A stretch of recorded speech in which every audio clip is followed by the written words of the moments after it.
kufanya uinjilisti wa vitabu. Kumbuka kulikuwa na ofisi hapo chini ambayo tulikuwa tukiingia kuchukua vitabu. Nilikuwa na mchungaji mwenzangu, rafiki yangu aliyekuwa Pastor Jigulu yuko kule South Nyanza, ambaye tulitembea na kukata mitaa ya Arusha. Kwa hivyo wainjilisti wote wa vitabu na wanafunzi wote ambao unachukua nafasi yenu kufanya kazi ya Kristo, Mungu awabariki sana.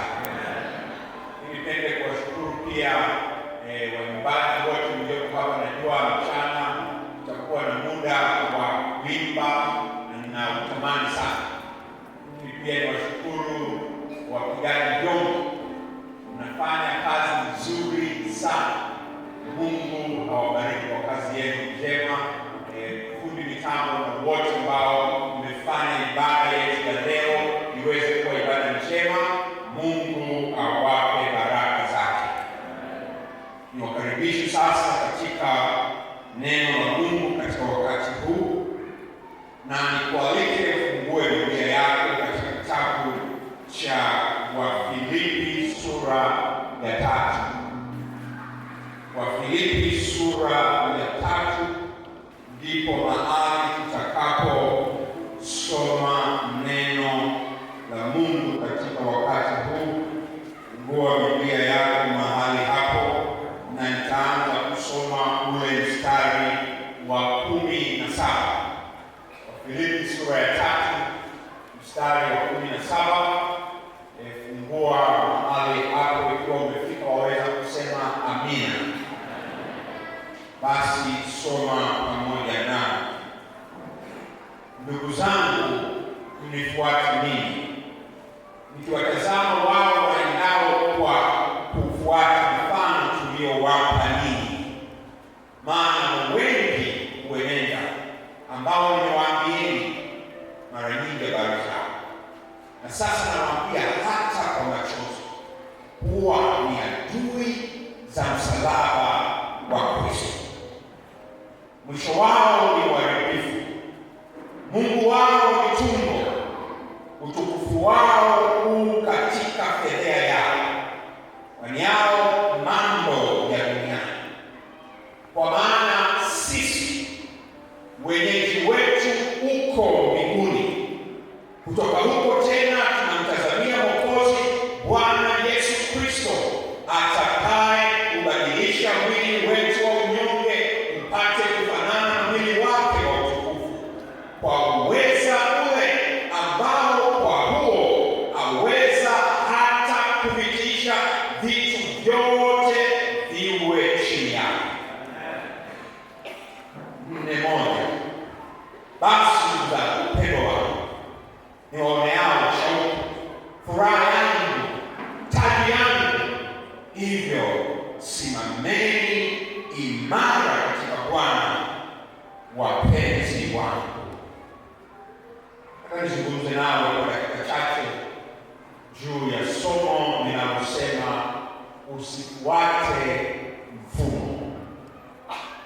Mwambie jirani yako, usifuate mfumo. Hilo ndilo neno la Mungu katika wakati huu, na Mungu anibariki. Amen. Tuombe. Baba Mungu wetu, muda umefika ambao tunahitaji kusikia sauti yako. Na Bwana, neno lako ambalo ni hai, neno linalobadili maisha, neno linalofanya upya, tunakusihi likafanye kazi yake hata hivi sasa. Na ninaponena watoto wako, kuhusu binadamu wangu ukafe na uungu wako ukatawale. Ndivyo niombapo katika jina la Yesu Kristo. Amen. Naamini kwamba wengi wetu hapa tuko na simu janja. Ikiwa uko na simu janja, kuna wakati unapokea ujumbe, na ujumbe unaopokea unataka ufanye kitu kinaitwa system update. kinataka uweke mfumo wa uendeshaji wa hiyo simu katika namna ambayo itaendana na wakati huo wa sasa.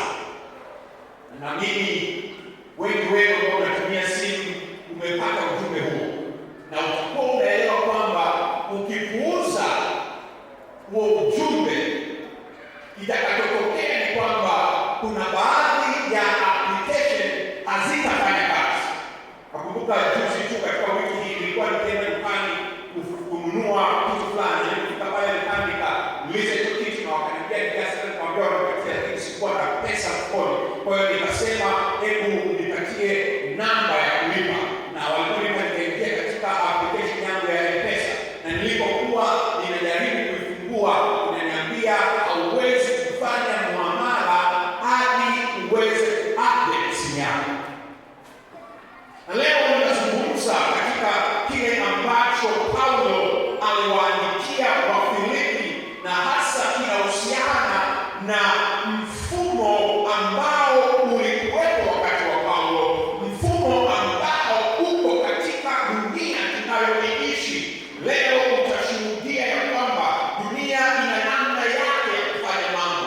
Dunia ina jinsi ambavyo inataka uvae, inataka uzungumze, inataka ule, inataka usherehekee, na vile ambavyo Mungu pia ana mfumo wake, na wale wanaojiita kwamba ni wafuasi wa Kristo wanafuata mfumo wa Kristo.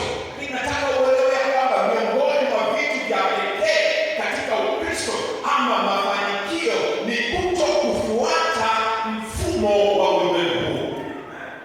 Na hiki ndicho ambacho Paulo anawaandikia kanisa la Filipi katika siku ya leo, katika wale watu wote ambao tumehudhuria ibada hii, iwe ni wale ambao wanakaribishwa kama wanachuo, kama namna ya kukaribisha, iwe ni waumini ambao tumekuja kumwabudu Mungu. Kuna jambo la pekee ambalo ninatamani tuelewe, kile ambacho Biblia inatuweka wazi kuhusu mfumo wa Kristo, maisha ambayo tunayaishi na kile tunachokifuata na kwa nini tunafanya hivyo.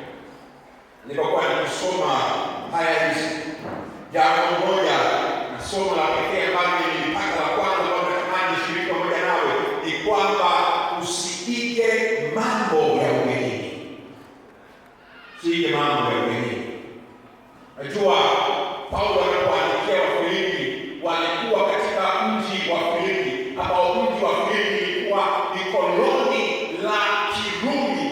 Utawala wa Kirumi ndio uliokuwa ukitawala hadi Filipi, ambayo ilikuwa ni mwendo kwa mbali karibu kilomita 1000 na zaidi, lakini wakiwa hapo walikuwa chini ya utawala wa Kirumi, wakitawaliwa nao. Lakini kuna namna ambayo hawa waumini wa Filipi walikuwa wakijaribu na wakipenda kujihusisha na wakijisifia ya kwamba wao ni raia wa Kirumi. Paulo anamwambia ninyi ni wageni, na kwa kuwa ninyi ni wageni, ni ujumbe ambao unakuja katika maisha yetu leo kutuambia ya kwamba sisi katika dunia hii ni wageni. Na hivyo kwa kuwa mimi ni mgeni, kwa kuwa wewe ni mgeni, acha kuiga mambo ya ugenini. Umekaribishwa, ishi, fanya mambo yako, lakini usiige mambo ya ugenini. Na Paulo katika jambo hili anawaambia, kwa sababu sitaki muige mambo ya ugenini, anawaambia fuateni mfano wangu, fuateni, enendeni kama mimi ninavyoenenda, mnifuate mimi. Lakini anawaambia pia mwafuate na wale ambao wanaishi, wanaenenda kama vile tulivyowafundisha, akizungumzia wale walikuwa wakitenda kazi pamoja, kama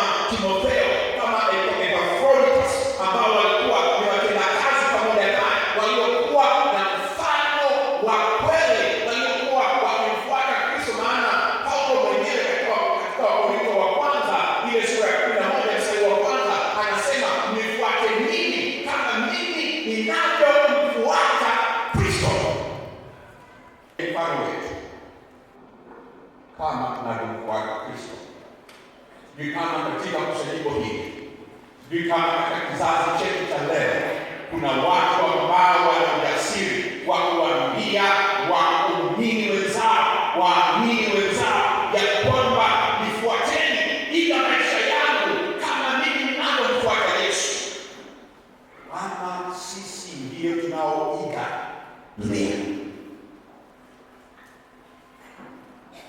Paulo akieleza jambo hili alianza katika Wafilipi sura ya 2 ule mstari wa 5 akieleza mfano wa Yesu ambao yeye alifuata, ambaye anasema Yesu kwa kuwa alikuwa na namna ya Mungu, alikuwa na utukufu, alikuwa na kila kitu, aliacha heshima, akaacha utukufu, akachukua namna ya mtumwa ili atuokoe. Na Paulo yeye anafuata mfano huo. Katika Wafilipi sura ya 3 na ule mstari wa 7 na 8 anasema wazi ya kwamba aliamua kufuata mfano wa Kristo na kuhesabu vitu vyote kuwa asili kwa kufuata Kristo.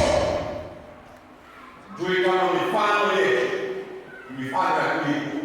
Mfano wako hauwezi kuwa wa kuigwa kama huwezi kumwangalia Yesu. Mfano wako hauwezi kuwa wa kuigwa kama huwezi kuangalia wale ambao wanaenenda kama Kristo alivyoenenda, wale ambao wameamua kuona vitu vya ulimwengu kuwa ni hasara, wale ambao wameamua kuona yale mambo ambayo ulimwengu unayashabikia na kuyaweka mstari wa mbele kana kwamba si kitu kwa ajili ya ufalme wa Kristo. Yesu alipo katika ulimwengu huu sasa, maana baada ya kukamilisha ukombozi wake alipaa kwenda mbinguni. Na unapomfuata Yesu, hatumfuati tu bila mwelekeo, tunamfuata kwa msukumo wa Roho Mtakatifu, lakini Yesu anapaswa kuonekana katika maisha yangu. Watu wanaponiona mimi waone kwamba ninafaa kuigwa, ninafaa kufuatwa. Paulo anasema hili na analisema kwa machozi, maana anawaambia wamfuate yeye, waige mfano wake, waige mfano wa wale ambao wanaenenda kama yeye wakumfuata Kristo, akitoa machozi kwa sababu ya wale wanaofuata mfano wa dunia hii. Walikuwa wamechanganywa na wale waliokuwa kama maadui wa Paulo, ambao walikuwa ni Wayahudi ambao walikuwa wamepokea imani, lakini wakitaka kuishi Ukristo wakifuata mambo ya Kiyahudi. Paulo anawataja watu hao kama mbwa. Soma ile fungu la 2 wa Wafilipi sura ya 3, anawataja kama mbwa, anawambia jihadharini na mbwa, jihadharini na watendao mabaya, ambao ndio hawa ambao anawambia msifuate mfano wao, maana wanataka kuwapotosha hawa wafuasi wa Kristo. Kimsingi hawakuwa watu ambao si wa imani, hawakuwa watu ambao wanasema ni wa Kristo, walidai kwamba ni wa Kristo na walikuwa katika jamii ya waaminio, lakini walikuwa na matendo mabaya, walikuwa na mvuto mbaya. Kwa midomo yao wanadai kwamba ni wafuasi wa Kristo, ni wa Kristo, lakini matendo yao na ushawishi wao unawavuta watu kando ya msalaba wa Kristo, kando ya nguvu ya Kristo. Na ndio sababu Paulo anasema msiige mfano wao, hao ni adui wa msalaba. Na ukiona Paulo anachofanya si kwamba anawachukia wale, asili kwamba ni adui zake, maana anatambua na yeye pia ni mwanadamu ambaye anahitaji neema ya Kristo. Anasema kwa machozi kwamba ni kweli wanadai wanafuata Kristo, lakini mwelekeo wao si mwelekeo wa Kristo kuliko mtu mwingine yoyote. Niko hapa kwa wageni wapendwa, tuko katika nchi ya ugeni. Acha kuiga mambo ya ugeni, na si kila mtu anafaa kufuatwa, si kila kitu kinafaa kuigwa. Ikiwa leo utazungumzia wa kisasa tunaoishi, ikiwa utaingia katika mitandao ya kijamii, kila mtu ana wale ambao anawafuata, na ni hatari sana, kwa sababu leo kuna wengi ambao tunafuata watu ambao ni maarufu, ambao wana majina, lakini mifano yao si ya kuigwa. Vijana wanatukasa, shabikia wanamuziki wa Bongo Flava. Yeye anasema ni follower wa nani? Wa Diamond. Follower wa nani mwingine? Yaani wewe ambaye ni mgeni, unaanza kushabikia mambo ya ugenini, unajiweka kana kwamba wewe ni mwenyeji wa dunia hii. Si kila mtu, wapendwa, si kila kitu kinafaa kuigwa. Mfano wa wale ambao nia zao zimeelekea katika ulimwengu huu, amua kuelekeza mwelekeo wako kuiga mfano wa raia wenzako ambao wanaenda mbinguni. Usikubali kuchanganywa na maisha ya ugenini. Yanaweza kuwa yanavutia, yanaweza kuwa yanaonekana vizuri, lakini kamwe usiige maisha ya ugenini. Ugenini kuna namna yao ya kula. Kiwa uko ugenini, usisahau ulikotoka. Kumbuka kule ulikotoka wanakulaje. Tambua wewe ni mgeni. Ugenini kuna namna ambayo wanasherehekea, kuna namna ambayo wanafanya burudani zao, kuna namna ambayo wanapumzika na kufurahia maisha. Unapokuwa ugenini, tambua wewe ni mgeni. Usisherehekee kama wanavyosherehekea wao. Kwa ugenini na mavazi yao ni tofauti. Kama kule nyumbani kwetu, wanavaa vyovyote vile, wanavaa nguo za usiku, wanazivaa mchana. Uko ugenini, wewe si wa ugenini. Usiishi maisha ya kumbuka wewe ni mgeni. Si kama nazungumza na mtu fulani hapa, si kama nazungumza na wanatukasa wa Arusha zoni. Kumbuka wewe ni mgeni. Mgeni na kila mtu ya kuhusiana ni tofauti. Mgeni kule kijana anaweza kuishi na mwanamke ambaye hawajaoana, na ugenini ni sawa, haina shida. Ugenini kijana ambaye hajaoa anaweza kufanya ngono tu, ni kawaida. Ugenini usiige mambo ya ugenini unapokuwa katika ulimwengu huu. Paulo anawaambia Wafilipi, wewe ni mgeni. Fata mfano wa watu wa Mungu, fata mfano wanaoita jina la Mungu. Hata unapoimba, imba kama mgeni, usiimbe kama wenyeji.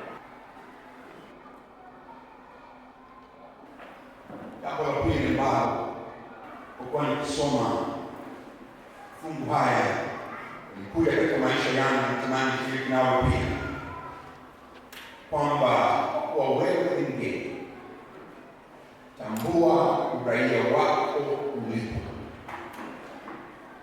Tambua kwamba uraia wako unasoma mbinguni. Maana kwa mstari wa 20 wa Wafilipi sura ya 3, Paulo anawaambia Wafilipi, kwa maana sisi wenyeji wetu uko wapi? Mbinguni. Kwa lugha nyingine, ndio neno analosema wenyeji ni raia. Kwa lugha nyingine anasema hapa ni kwamba uraia wetu uko mbinguni, na anapozungumzia hali ya uraia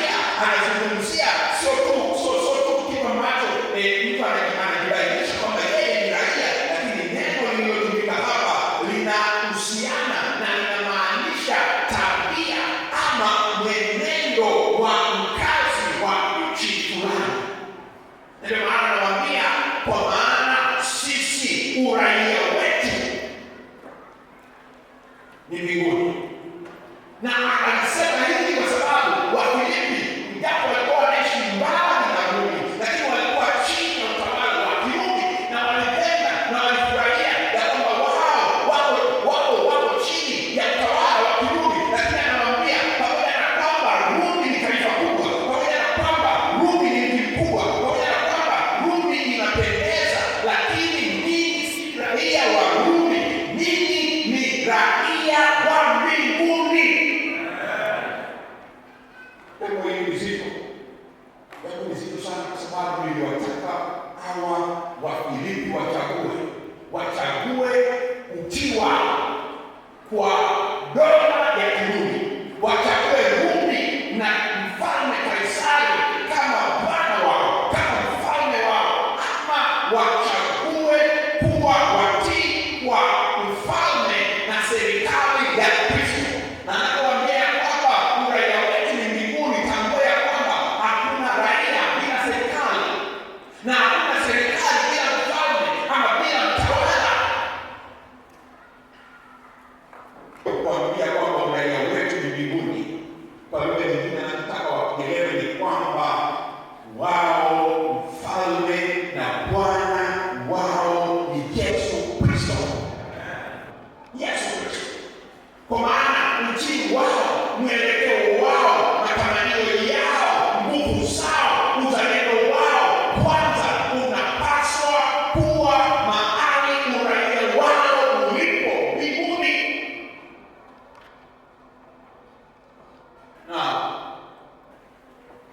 kumbuka jambo hili kwamba wewe sio raia wa dunia hii.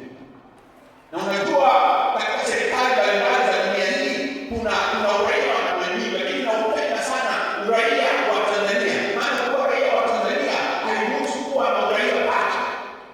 Sio kama ndio sahihi. Maana tutaongea kitu alafu tunajikuta nje. Naona mmenyumba mkono.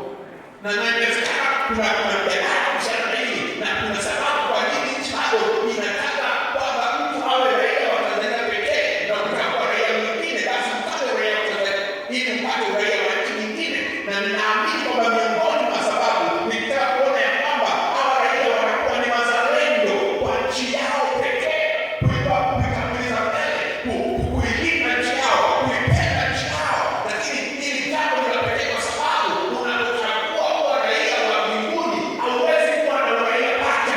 Ikiwa ukawa na uraia wa dunia, na kwa sababu Paulo anawaambia mimi ni raia wa mbinguni, lakini leo kuna watu wengi ambao tunataka uraia pacha.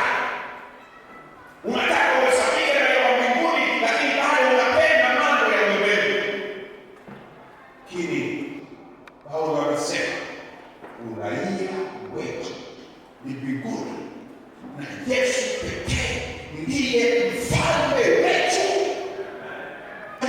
Sijui kama Yesu ni Bwana wako. Ninajua leo mnaenda thima ambao mnasema singing for the king, kumwimbia mfalme. Lakini je, tunaposema tunamwimbia mfalme, je, kweli Yesu ndiye mfalme wetu pekee? Na wengine wafalme wao ni waume zao, wake zao. Wengine wafalme wao ni maboyfriend na girlfriend wao. Na mmoja ni save kwenye simu yake, naandika my king, my king. Kwamba yule boyfriend wake, yule mume wake, yule baba yake ndiye mfalme wake. Sijui kwa nini umesema hivyo. Hiyo sote sana mwili yako na yule king wako. Lakini ninachokisema hapa, mfalme wetu ni Yesu Kristo. Utii wetu wote wa kwanza na wa muhimu unapaswa kuwa kwa Yesu Kristo. Upendo wetu mkubwa na wa kwanza unapaswa kuwa kwa Yesu Kristo. Ikifika sehemu unatakiwa uchague mfalme, aidha kufanya kazi siku ya Sabato ama kumwabudu mfalme, kwa kuwa wewe ni raia wa mbinguni, utamchagua mfalme Yesu wa Sabato. Ikiwa kuna mahali umeagizwa na kuomba ufanye mtihani siku ya Sabato, na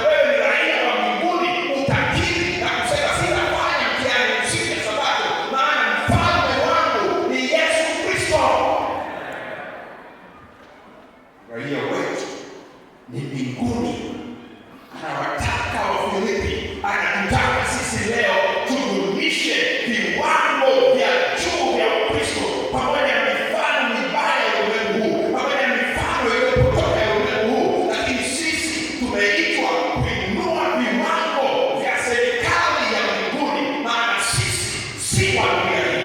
Kwa sababu anajua kila ambacho mlifanya dunia hii imekifanya. Anawataja wale waliofanya potofu, wale Wayahudi wa Kristo ambao wanataja kwamba Mungu wao ni nini? Ni tumbo. Kusema tumbo naweza kumaanisha mambo ya tamaa za chakula, lakini tamaa zote ziwe ni tamaa za kimwili, ziwe ni tamaa za anasa za dunia, yote hiyo ni Mungu tumbo. Maana kwa Wakorintho wa kwanza sura ya 9 Paulo anawaambia Wakorintho, kuambia Wakorintho wa kwanza 6:9, hao hamjui ya kuwa wadhalimu hawataurithi ufalme wa Mungu, msidanganyike.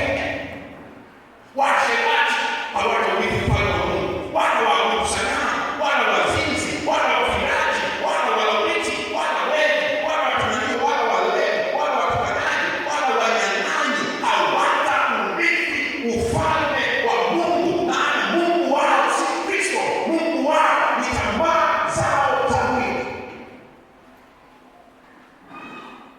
Maana niko hapa kuuliza wewe, Bwana wako ni nani?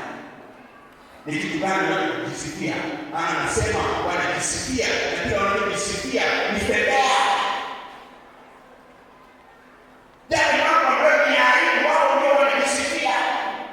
Yale mambo ambayo hayafai kutamkwa, wao ndio wanajisifia. Na anasema mifano yao si ya kuigwa, maana sisi ni raia wa ufalme wa mbinguni. Jambo la mwisho ambalo natamani ulichukua katika neno hili ni kwamba wewe bora na umeandaliwa kwa kilicho bora zaidi. Katika mstari wa 20 Paulo anawaambia kwamba maana sisi wenyewe kwa mbinguni, kutoka huko tena tunamtazamia Mwokozi Bwana Yesu Kristo, atakaye kubadili mwili wetu wa unyonge upate kufanana na mwili wake wa utukufu, kwa uweza ule ule ambao kwa huo aweza hata kuvitiisha vitu vyote viwe chini yake. Wewe ni bora. Kwa nini wewe ni bora? Kwa maana wewe ni raia wa mbinguni. Wewe ni bora kwa sababu Yesu ndiye mfalme wako. Sijui kama unachanganya mambo ya dunia. Sijui kama unatamani mambo ya dunia hii. Ndio kuna wakati fulani tunajisahau. Tunaanza kuishi ufalme wa Mungu ambayo ndio shabaha yetu, na inasisitisha wakati fulani kuona wale walioitwa na Kristo, wale walio wafuasi wa Kristo wanaanza kushabikia na kuendana na mambo ya dunia.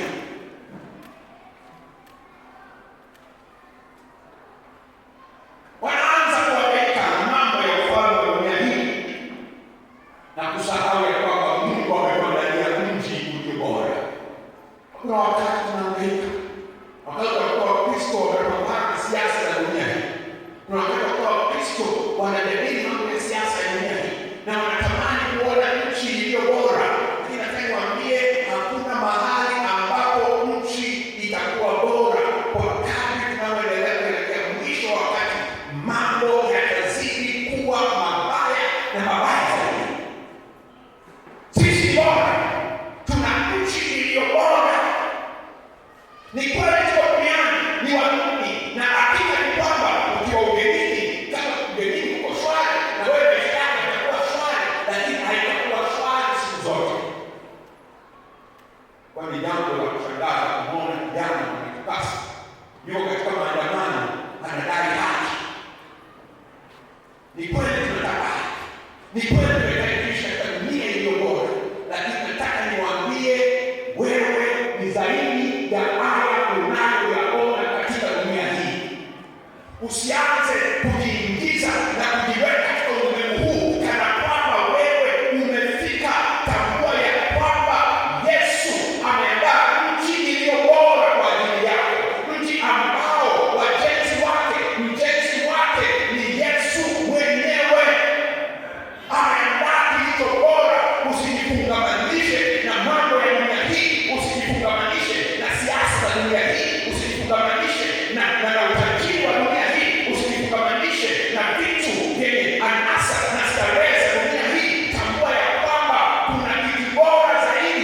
kupita unachokiona katika dunia hii, ufalme wa Mungu. Na hapo ndipo tunatamani kwenda, hapo ndipo tunapopangoja, hapo ndipo kwetu. Japo tunaishi sasa, lakini tunajua ya kwamba tuko katika dunia hii, lakini sasa tunapoishi hapa, sisi tayari ni raia wa mbinguni. Kwa maana sisi uraia wetu, asema kwamba utakuwa mbinguni. Maana kauli na kitendo anachokitaja hapa kwamba uraia wetu ni kimsingi ni kitu cha sasa. Sio kwamba uraia utaupata mbeleni. Ni haki tuliyonayo sasa.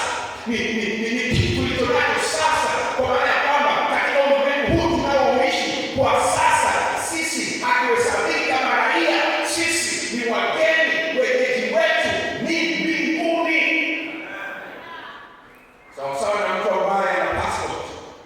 Ukiwa na passport au una visa, unajua ya kwamba tayari wewe unaweza kusafiri, na ukiwa katika nchi ya ugenini kule uliko, unajua ukiangalia ile visa yako, ukiangalia ile passport yako, inakuambia ya kwamba wewe ni mgeni, lakini unauhakika kwamba wewe ni raia wa nchi uliotoka, na uko siku moja utarudi. Pamoja na kwamba uko mbali na nyumbani, pamoja na kwamba uko mbali, uko katika na mbingu, lakini kwa sasa unajua niko tu hapa kwa muda, lakini siku moja Yesu atakuja, atanikaribisha katika ufalme wake wa amani.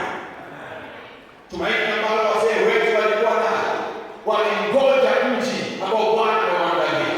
Tumaini ambalo wazee wa imani hawakuliacha hata kama maisha yao yalifika mwisho, lakini walitambua kwamba wao si raia wa dunia hii. Maana katika Waebrania sura ya 11 na mstari wa 13 walisema kwamba hao wote wakafa katika imani, wasijazipokea zile ahadi, bali wakaziona tokea mbali na kuzishangilia na kukiri kwamba walikuwa wageni na wasafiri katika dunia hii.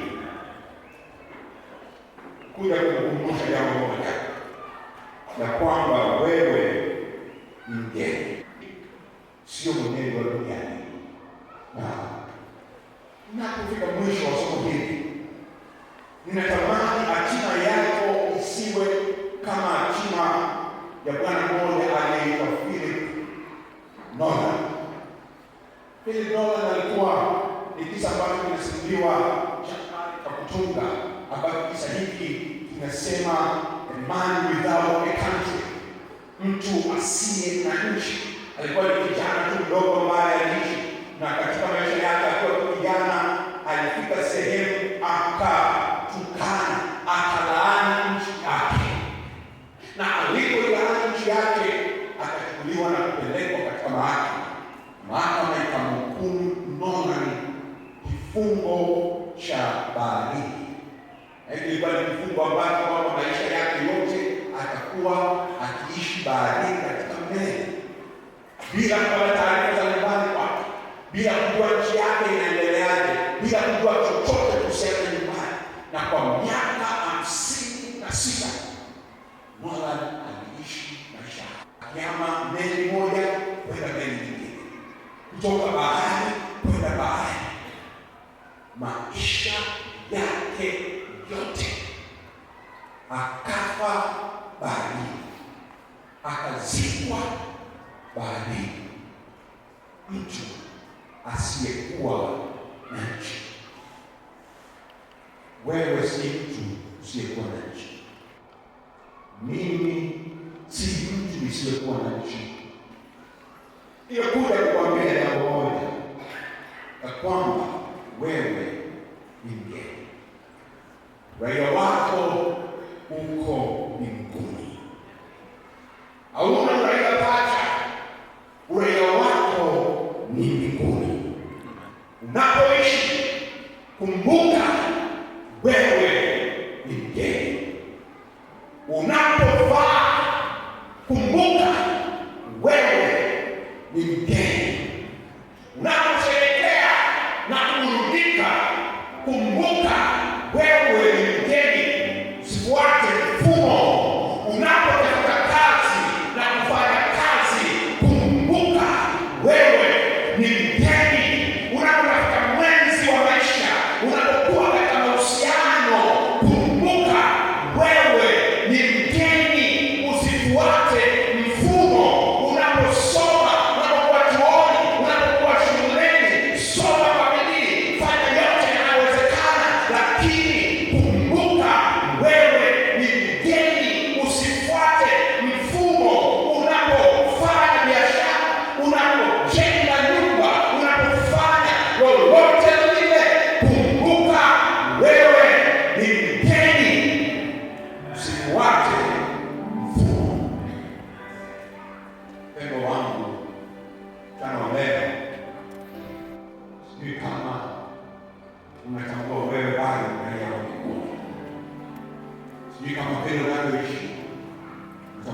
baharini. Mimi raia wangu ni mbinguni, na ninangoja Bwana. Kuhitimisha ibada hii, mwalike wote tusimame. Tusimame kuhitimisha ibada hii. Kuhitimisha ibada hii. Nao wito kwa ajili ya kila mmoja wetu, na wito huu ni kufanya maamuzi ya kutokufuata mfumo wa dunia hii. Nataka kuomba ombi langu ni moja tu: amua kutofuata mfumo. Kama leo kuna mtu hapa ni Yesu, nisaidie nisifuate mfumo wa dunia hii. Kwa nini usimwambie Bwana hapo ulipo? Kwa nini usimwambie Bwana, wewe kuna kitu ambacho uko ukifanya, wewe kuna mtindo wa maisha ambao uko ukiishi, ambapo ukitafakari mwenyewe unatambua umekuwa ukifuata mfumo wa dunia. Na ikiwa Roho wa Bwana anakwambia usifuate mfumo huu na unahitaji kubadilisha njia, mwambie tu Bwana mahali nipo, kwamba Bwana, nibadilishe nisifuate mfumo wa dunia, nipe mfano. Ninapokwenda kuomba, huenda kuna mtu hapa ambaye hajampa Yesu maisha yake, ambaye hajachagua kuwa raia wa mbinguni. Ni kijana, ni mtu mzima, haujabatizwa, mpa Yesu maisha yako. Tamani ufanye maamuzi sasa, uchague kuwa raia wa mbinguni. Kama kuna mtu kama huyu mahali hapa, nyosha mkono wako mahali ulipo, nami nitaenda kuomba kwa ajili yako. Haujabatizwa, haujampa Yesu maisha yako, lakini sasa unasema ninachagua kuwa raia wa mbinguni, ninahitaji kumpa Yesu maisha yangu, ninahitaji kubatizwa. Nyosha mkono. Asante sana rafiki, asante sana. Je, kuna mwingine? Asante sana, asante sana kwa kufanya maamuzi hayo. Bwana bariki sana, bariki. Je, mwingine nifanye maamuzi haya? Nataka Yesu ndiye awe mfalme wako. Ukifanya maamuzi kwa maisha yako, ujabatizwa, wewe ndio unabatizwa kwa yako imani, lakini nataka kufanya maamuzi. Naenda kuomba sasa. Hapa sijaomba. Je, yuko mwingine? Omba rafiki pembeni hapa mbele.